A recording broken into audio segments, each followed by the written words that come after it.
morning. So we got the system turned back on, water's flowing, and we're ready to go. Should I review the measurements real quick, and then I'd like you to come up here and actually do some measurements, okay? So let me just run through a quick review, and then you can come up here and start doing measurements. So the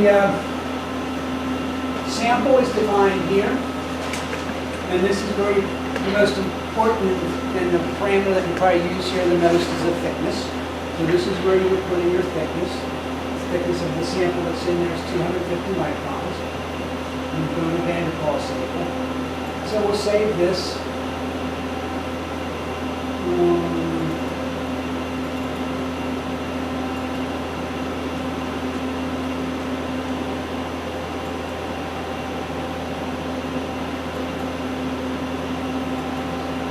Then, to do a setup, to define a measurement, you click on New Setup.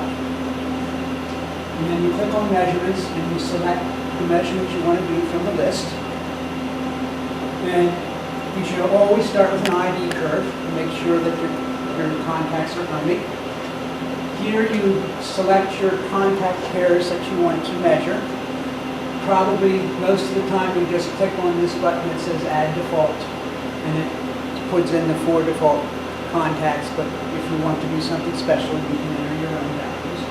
Here's where you put in your current range over which you want to do your measurements. For instance, minus 10 milliamps to 10 milliamps. And we'll do those, and now you have to watch your number of points here. At 200 microamp current steps, that's 100 points. That's probably more than you really want to do. So if I do 2 milliamps, I'll get 11 points, which is pretty reasonable. And this is a low resistance device. If your material has a resistance of above a few hundred K to a mega ohm, then you want to select a high resistance. Okay? And it just reconfigures the hardware to measure high resistance samples rather than low resistance. You click on OK, and it is ready to go, and then you click on Start. They ask you want to save this setup, and you say no. And then it shows you the sample. This was the one that we used yesterday. So I can click Browse and pick the one we did today, or any one. But it will remember that until you change it. And you click on Start.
So as the measurements are going on, down here in this little box, it always tells you what it's currently doing.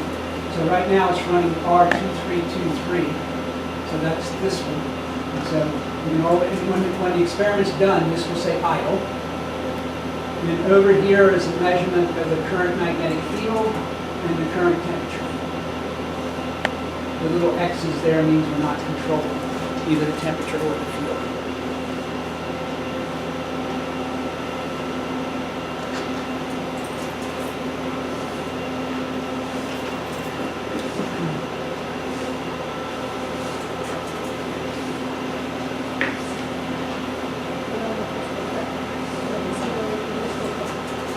The straight line that's on that plot is the best fit straight line for the data. And so you get the equation for the line up here. Here's the equation of the line, shows you the resistance and the offset voltage. And this is the R squared of the fit. This 50 ohms, since we did 1, 2, 1, 2, or 2, 3, 2, 3, this is a two-wire measurement, so you're measuring the lead resistance too. And on this device, the lead resistance is about 50 ohms, so that's about expected because the actual sample resistance is very, very low. And when we do a 4-wire measurement, in the van der Waals resistivity, for instance, then that lead resistance will be taken out of the measurement.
And here's 414.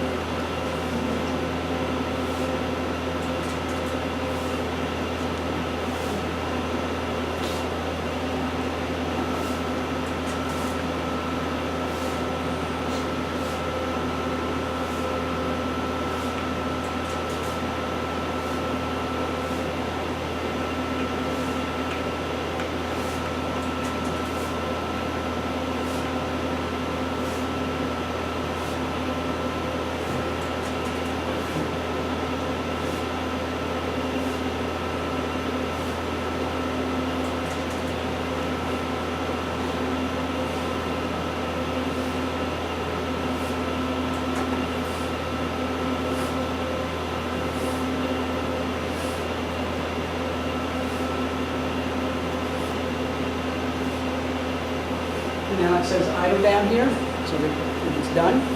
You can click on any of the tabs again to check the data. If there had been any error conditions, they would appear here, and you would get red lines. For instance, compliance is if a contact breaks or the current source can't source the current that's requested. V over and I over are errors that says that the ranging errors on the voltmeter and current meter, not very likely to see that. Current leak is an important one because we measure the current. So for instance, when we said 10 milliamps, we measured the current, and you can see here, for instance, we got 10.001 milliamps. If the requested current and the measured current differ by more than, I think, 10%, that we say that's a current leak, because that means the current isn't going through the system the way we think. Okay, so there's some problem. Now, you'll typically only see that on high resistance samples, and if your currents get under 10 nanoamps or a nanoamp. Okay, the system can do from 10 picoamps to 100 milliamps of current. Okay, so we look at that and we say, okay, we've got good ohmic contacts, now I can do a Hall measurement. So let's first of all save this data. Here's the saved results. And we just give it any name that we want. And this is your standard Windows save dialog. If you put this computer on a network, you can save it to a network file or any device whatsoever. Okay, so now let's do a Hall measurement. So we'll start out with a new setup. It just removes everything. And now I'm going to do a variable field measurement.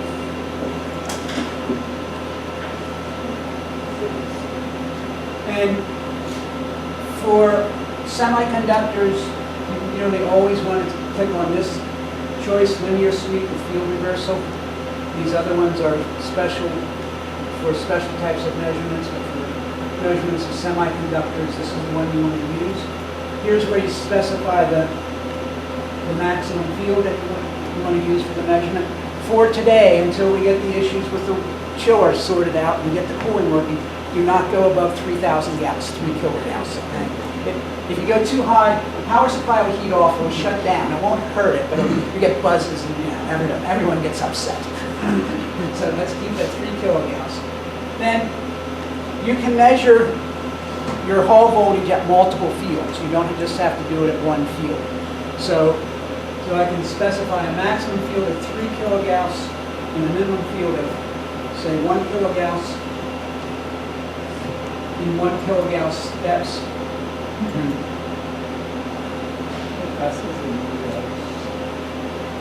And so this will measure at 1 kilogauss, 2 kilogauss, and 3 kilogauss. You can do this for a couple reasons. One is you can check to make sure that your Hall voltage versus field is linear. And in fact, if it's not linear, then that's an indication that you have maybe multiple carriers in your system. Your material is not just a simple semiconductor.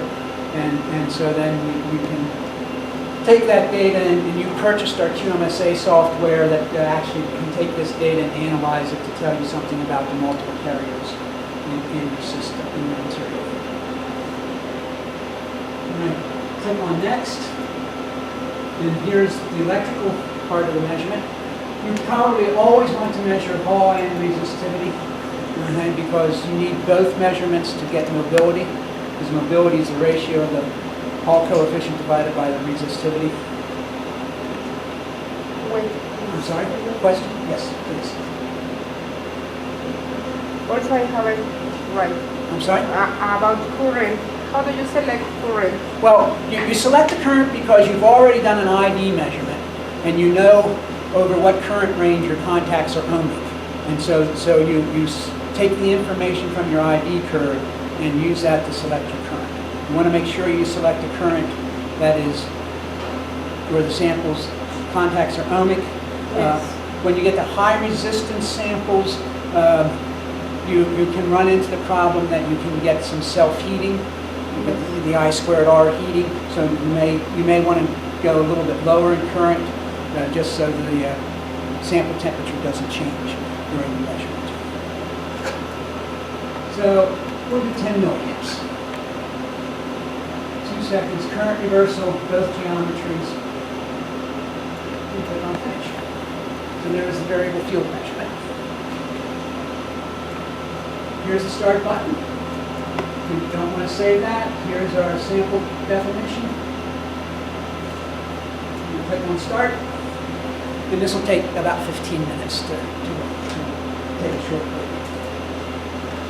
When this is done, I'd like as many of you want to come up and just use the system and try doing some measurements. Don't be afraid of the system. You can't hurt it. All right. So you can try things and do some measurements, and then probably right before we go to lunch, this afternoon or sometime, we'd like to start cooling down this, because then it'll be cool. It takes a couple hours for this to cool down. So we'll start cooling this down, and then we can do some variable temperature measurements. And we can show you how to use this CCR as variable temperature measurements.